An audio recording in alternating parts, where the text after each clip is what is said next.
캄보디아에서 송환된 범죄 피의자 64명 중 48명에 대한 구속영장이 무더기로 발부됐습니다. 현재까지 구속신문을 받은 피의자에게는 모두 발부된 건데요. 경찰 수사에도 탄력이 붙을 전망입니다. 정호진 기자입니다. 캄보디아에서 송환된 범죄 피의자 64명 중 48명이 구속됐습니다. 현재까지 경찰이 구속영장을 신청해 지난 20일 구속심사가 진행된 48명 전원에 대해 영장이 발부된 겁니다. 앞서 경찰이 가장 먼저 구속영장을 집행한 1명까지 포함하면 이번에 송환된 64명 가운데 구속된 인원은 총 49명입니다. 집중수사관서로 지정된 충남경찰청이 수사 중인 사기 혐의 피의자 45명 모두 구속됐고 대전청 반부패경제수사대와 경기 북부경찰청 형사기동대, 김포경찰서에서 수사 중인 1명씩에 대해서도 각각 영장이 발부됐습니다. 국가수사본부장이 직접 나서 엄정한 수사를 약속한 가운데 피의자의 신병까지 확보하면서 경찰 수사에는 속도가 붙을 전망입니다. 철저한 수사를 통해서 사실관계를 명확히 하여 추가 피해가 발생치 않도록 노력하겠습니다. 현재 충남청 반부패 경제수사대는 지난해 말부터 올해 7월까지 벌어진 로맨스 스캠과 리딩방, 보이스피싱 범행 등에 대해 경기 북부청은 올해 초 발생한 로맨스 스캠 범행과 관련해 수사 중입니다. 경찰은 송환자들을 대상으로 범죄 사실뿐만 아니라 출입국 경위, 범죄 조직 구조와 스캠 단지 현황, 현지 피해 현황 등 캄보디아 관련 의혹 전반을 들여다보고 있습니다. 한편 의정부 지방법원에서 남은 송환자 10명에 대한 영장 심사가 추가로 진행된 만큼 구속 인원은 더 늘어날 것으로 보입니다. 연합뉴스TV 정호진입니다. 제주에서 캄보디아 감금 실종 사건의 모집책으로 지목된 20대가 경찰에 붙잡혔습니다. 제주 동부경찰서는 지난 16일 20대 여성 A씨를 공동 감금과 협박 혐의로 검거했다고 오늘 밝혔습니다. A씨는 지인이었던 피해자에게 단기간 높은 수익을 올릴 수 있다며 캄보디아행을 권유하고 알선 대가로 금품을 받은 것으로 드러났습니다.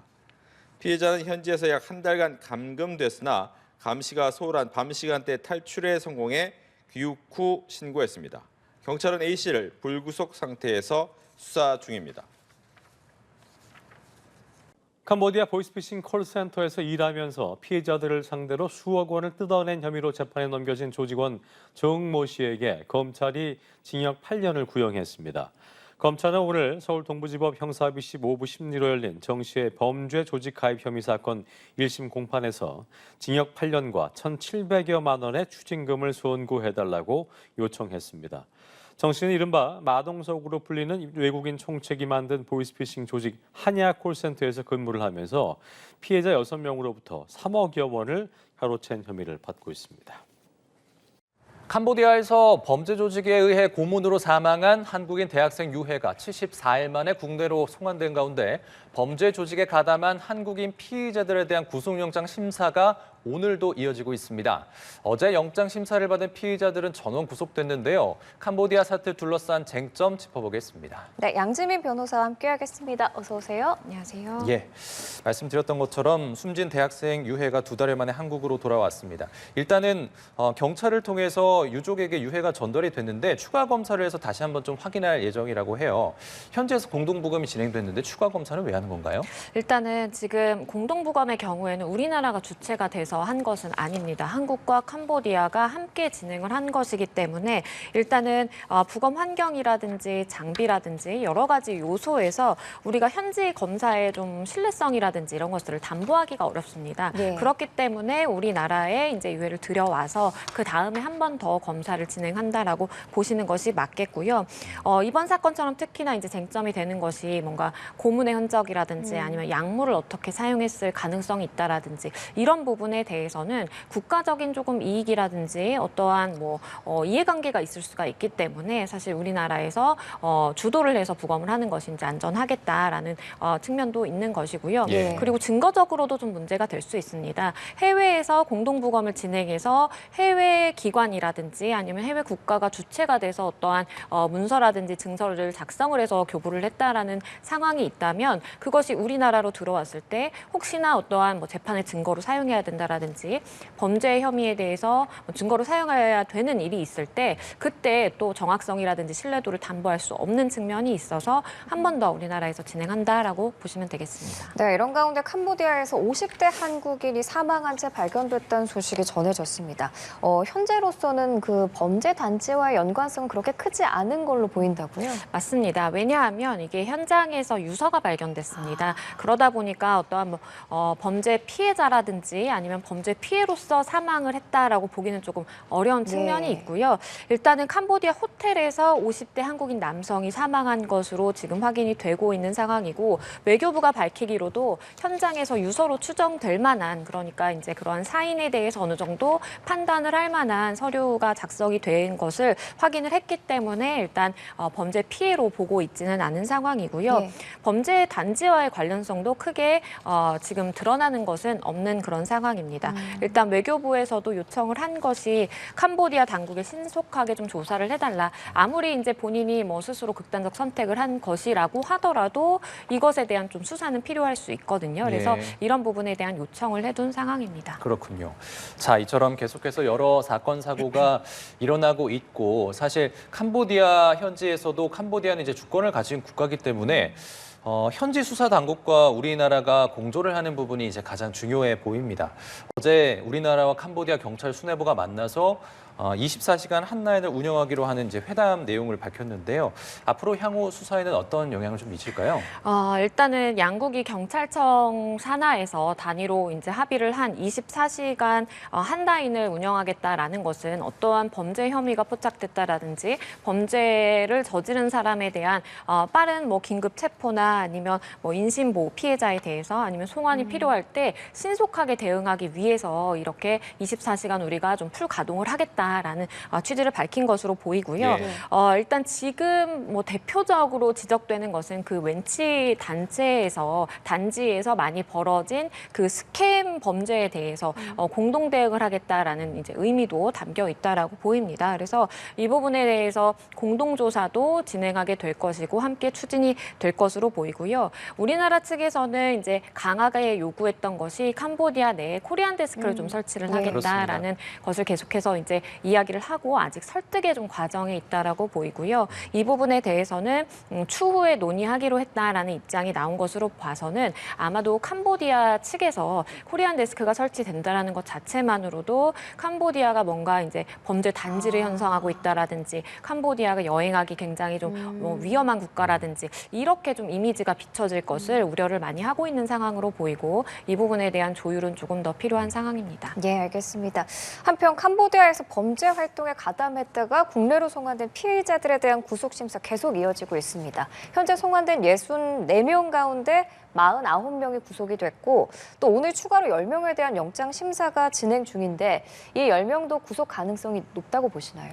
일단은 본인이 가담한 부분에 따라서 좀 달라질 수 있겠습니다. 말씀을 해주신 것처럼 64명이 송환이 되어 왔는데 절반을 훌쩍 넘는 49명이 구속이 됐습니다. 이것은 본인들이 어쨌든 범죄 행위라는 것을 인지를 하고 비록 내가 감금이 되고 어떠한 뭐 협박이라든지 외압을 받았다라고 하더라도 내가 이건 범죄라는 것을 인지하고 어떠한 특정 행위를 했기 때문에 이제 범죄 혐의를 구성할 수 있는 것이고요.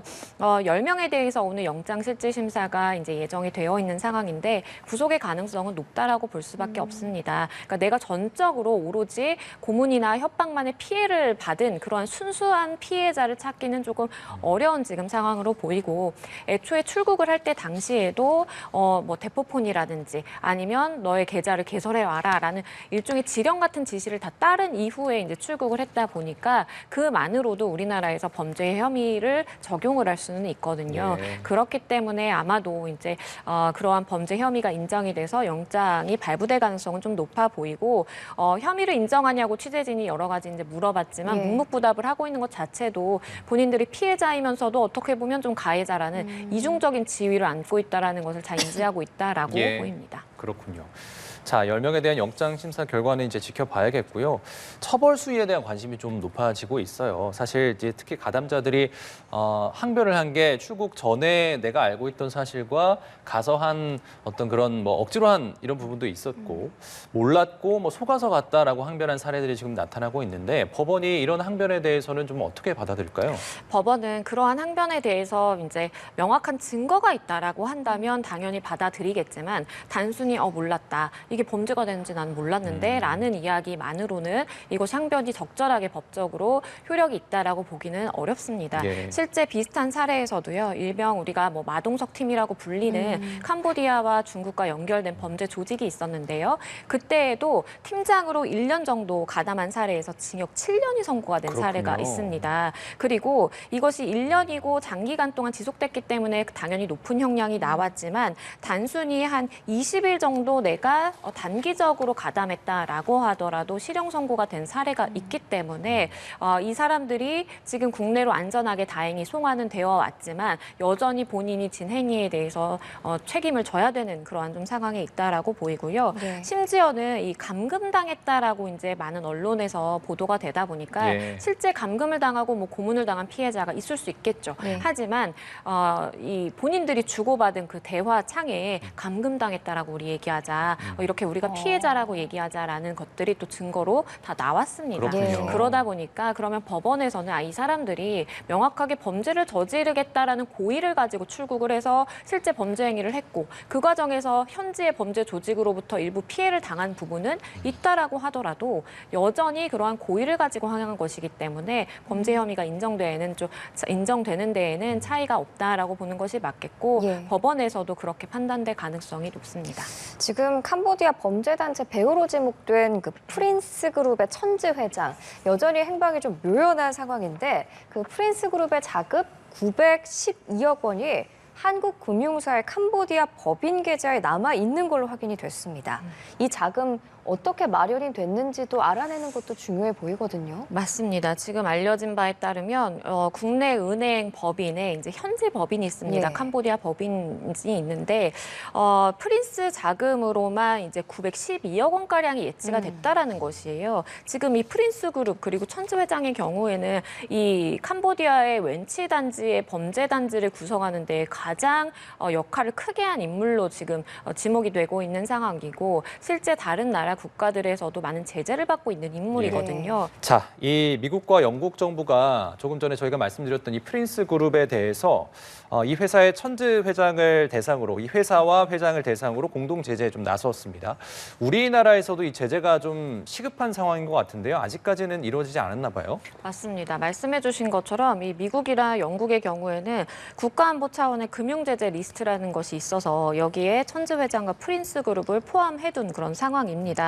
그런데 이제 우리나라의 경우에는 국내법상의 제재 근거가 조금 공백이 있는 그런 상황이에요. 테러 자금을 조달했다라든지 이러한 특정 목적의 범죄로만 한정이 되어 있다 보니까 프린스 그룹이라든지 천지 회장이 우리나라에서 어떠한 범법 행위를 했다라고 명확하게 지금 단정 지을 수가 없는 상황이기 때문에 네. 이 부분에 대해서 금원에 대해서 함부로 제재를 하는 것이 조금 주저되는 그런 상황으로 좀 판단이 되고요. 예. 다만 지금 밝혀지는 바에 따르면은 이제 금융위원장도 캄보디아의 프린스 그룹을 신속하게 제재하겠다라고 또 이야기를 하고 있는 상황이고 그것을 위해서 외교부와 기재부가 협의를 하겠다라고도 굉장히 좀 적극적으로 나서고 있는 그런 상황이기 때문에 금융거래 제한자로서 이렇게 조금 특별하게 제재가 된다라든지 지정이 될 가능성은 열려 있다라고 보입니다. 네, 이런 가운데 범죄 조직에 감금됐던 피해자가 캄보디아 대사관에서 문전박대를 당했다고 주장하면서 논란이 커지고 있습니다. 앞서 외교부는 오전 8시 전까지 그 대사관 옆에 경비 초소에서 머무르라고 안내했다고 밝혔는데 그러니까 뭐 8시부터 대사관 업무가 시작되니까 기다리라고 한 것 같아요. 그런데 피해자는 전혀 다른 주장을 내놓고 있네요. 맞습니다. 그러니까 이제 외교부 입장에서는 우리도 직원이 출근 시간이라는 예. 것이 있는데 출근하지 않아서 아무도 없고 그런 상황이다 보니까 그러면 초소에서 좀 대기를 해달라라고 안내를 했다라고 이야기를 하고 있는 상황이고 반대로 지금 지금 이제 범죄단체를 탈출한 이게 피해자라고 볼 수 있겠죠. 그 사람의 이제 입장은 그렇습니다. 아니 초소에서도 내쫓겨서 옆에 이제 편의점에서 숨었다라는 것이에요. 예. 그래서 여기서 나가면 혹시나 또 다른 범죄 조직에게 발견이 돼서 내가 다시 끌려가게 될 수도 있다 보니까 2분 단위로 결제를 하면서 편의점에서 계속 이렇게 네. 좀 전전을 했다라는 입장을 밝히고 있어서 양측의 입장이 조금 지금 다른 그런 상황이고요. 만약에 이러한 것이 단순히 뭐 오해라든지 아니면 소통이 좀 부재했다라든지 이런 것으로 해결이 되면 뭐 좋겠지만 그게 아니라 외교 공관으로서 우리가 우리 국적의 국민을 보호할 의무가 있는 것이고 인권을 보호해야 되는 의무가 있는 것인데 이것을 어떻게 보면 조금 해태했다, 게을리했다라고 볼 수 있는 측면이 있다라고 한다면 이것은 추후에 좀 문제 제기가 될 가능성이 있어 보이고요. 일단 외교적인 책임의 범위라든지 인권 보호를 하기 위해서 우리가 외교 공간으로서 어떤 매뉴얼을 가지고 어떻게 운영이 되는지에 대해서도 한 번쯤 다시 한번 확인해 봐야 되는 그런 상황이라고 보입니다. 예, 관련해서 어제 정부가 캄보디아 감금 사태에 대한 이제 2차 TF 회의를 또 가졌다고 합니다. 여러 논의가 좀 있었을 것 같은데 조금 전에 저희가 얘기했던 캄보디아 대사관의 경우에는 이제 24시간 체제를 운영하기로 했다고요. 맞습니다. 이제 범죄 피해자가 탈출해서 왔을 때 어딘가 도움을 요청할 곳이 필요합니다. 거기가 아무래도 처음 떠올릴 수 있는 곳은 외교 공간이겠죠. 그렇습니다. 대사관으로 달려갈 수밖에 없는 상황이기 때문에 주 캄보디아 대사관에 대해서 24시간, 24시간 동안 체제를 운영하기로 했고요. 그리고 감금 피해자를 위해서 임시적으로 거처가 필요합니다. 그렇기 때문에 임시 숙소를 또 운영할 예정이다라고 전해지고요. 대사관 뭐 업무 시간 외에 저렇게 이제 초소에 있으라고 했다, 바깥으로 내쫓겼다 이런 좀 논란이 있다 보니까 업무 시간 외에 방문하더라도 적극적으로 좀 돕겠다라고 지금 외교부에서는 밝히고 있는 상황입니다. 예, 알겠습니다. 캄보디아에서 범죄단체에 의해 고문을 당한 뒤 살해된 대학생 유해가 오늘 고국닥을 밟았습니다. 현지에서 시신이 발견된 지 74일 만에 유족에게 인계됐는데요. 김규희 기자가 보도합니다. 흰 천에 쌓인 유골함이 인천국제공항에 도착하자 검은색 양복을 갖춰 입은 경찰이 고개를 숙여 애도의 뜻을 전합니다. 캄보디아 범죄단지에서 고문 후 살해된 20대 대학생 박모 씨의 유해가 국내로 송환됐습니다. 수사를 담당하는 경북경찰청 형사기동대장이 인천공항에서 유해를 인수했고 유족에게 전달했습니다. 박 씨의 시신이 고국에 송환된 건 지난 8월 8일 캄보디아 보코산 지역에서 숨진 채 발견된 지 74일 만입니다. 박 씨의 시신은 2개월 넘게 푸놈펜 사원 내 안치실에 보관돼 있었는데 부검 이후 화장 절차를 거쳐 고국으로 송환됐습니다. 앞서 한국 경찰과 캄보디아 수사당국은 캄보디아 푸놈펜 턱툴라 사원 내부에서 박모 씨 시신을 합동으로 부검했습니다. 한국 측에서는 경찰과 국립과학수사연구원 부검이 3명, 법무부 국제형사과 검사 등 6명이 참여했고 캄보디아 측에서도 현지 경찰 담당자, 의사 등 6명이 부검에 참여했습니다. 3시간가량 이뤄진 부검 결과 장기 훼손은 없었던 것으로 파악됐습니다. 박 씨는 지난 7월 가족에게 박람회에 다녀오겠다고 말한 뒤 캄보디아로 출국했고 현지 범죄단지인 이른바 웬치에 감금돼 고문을 당해오다 지난 8월 깜포주 보코산 일대 차량 안에서 살해된 채 발견됐습니다. 정확한 사인은 향후 국내에서 예정된 조직검사 및 약 동물검사, 양국에서 진행 중인 수사 결과 등을 종합해 밝힐 예정입니다. 연합뉴스TV 김규입니다.